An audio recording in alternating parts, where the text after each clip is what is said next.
Hai, perkenalkan nama saya Rizmulina Tamsar. Di sini saya akan presentasikan tentang merumuskan dari buku Bling yang berjudul Kemampuan Berpikir Tanpa Berpikir. Bling adalah buku mengenai 2 detik pertama yang sangat menentukan ketika kita mengamati sesuatu. 2 detik yang akan memberikan pemahaman dalam sekejap mata, yang berbentuk berkat pilihan-pilihan yang muncul dari komputer internal kita alias kemampuan bawah sadar.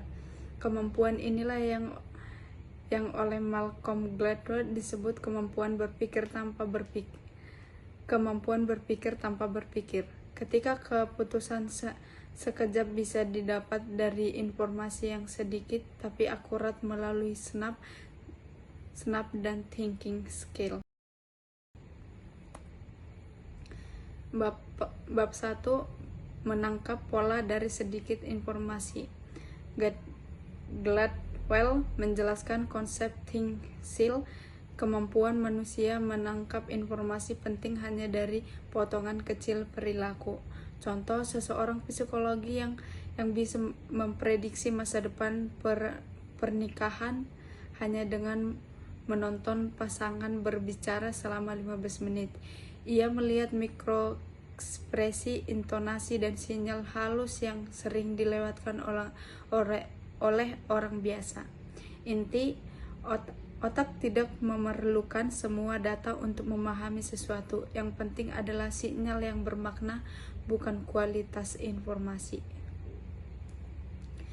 Bab 2, pintu terkunci. Mengapa intuisi sulit dijelaskan? Bab ini membahas bagaimana intuisi bekerja di bawah kesadaran. Kita sering tahu sesuatu terasa benar atau salah, tetapi sulit menjelaskan alasannya. Contohnya, seseorang mungkin berkata, "Saya tidak rasis," namun di tes IAT, reaksi otomatisnya menunjukkan bias dalam sepersekian detik.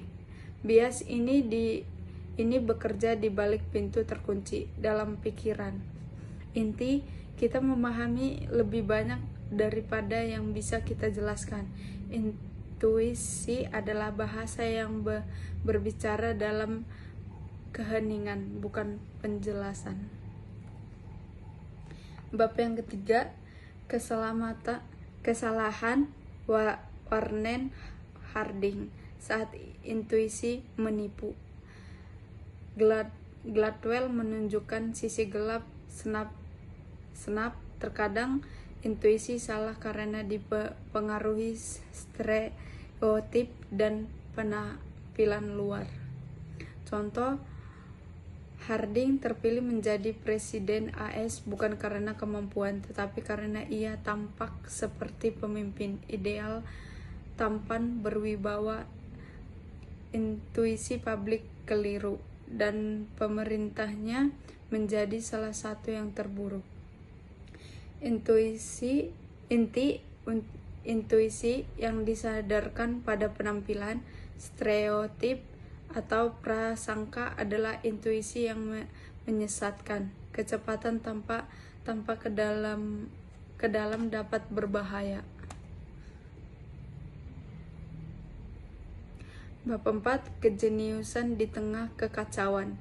Bab ini menunjukkan bagaimana intuisi ahli bisa mengalahkan analisis data besar.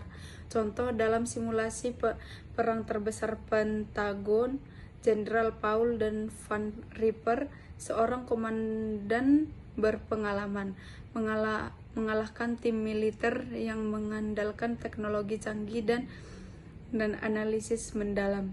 Inti, ketika seseorang benar-benar menguasai bidang keputusan cepat bukanlah terburu-buru, tetapi hasil dari pengetahuan diam yang telah tertanam.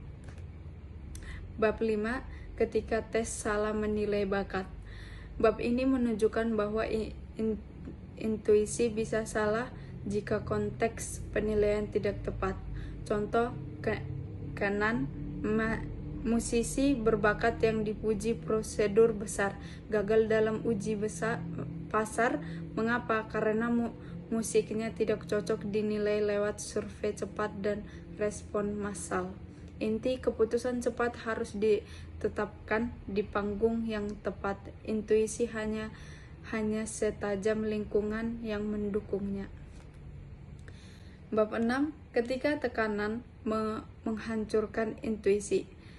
Di bab ini yang paling emosional, Gladwell membahas tragedi Amadou Diallo yang ditembak polisi karena salah menafsirkan situasi dalam hitungan detik. Intinya, intuisi adalah alat yang rapuh dalam tekanan dan ketakutan. Ia patah dan berubah menjadi panik. Bab 7. Mendengarkan dengan mata. Gladwell menunjukkan bagaimana komunikasi dan empati meningkatkan keakuratan intuisi. Contoh, dokter yang tersenyum, mendengar dengan sabar, dan menatap pasien dengan hangat lebih jarang dituntut. Meskipun kualitas medis mereka sama dengan dokter lain, intuisi paling tajam lahir dari kedekatan manusiawi, bukan dari data. Sekian dari presentasinya. Thank you.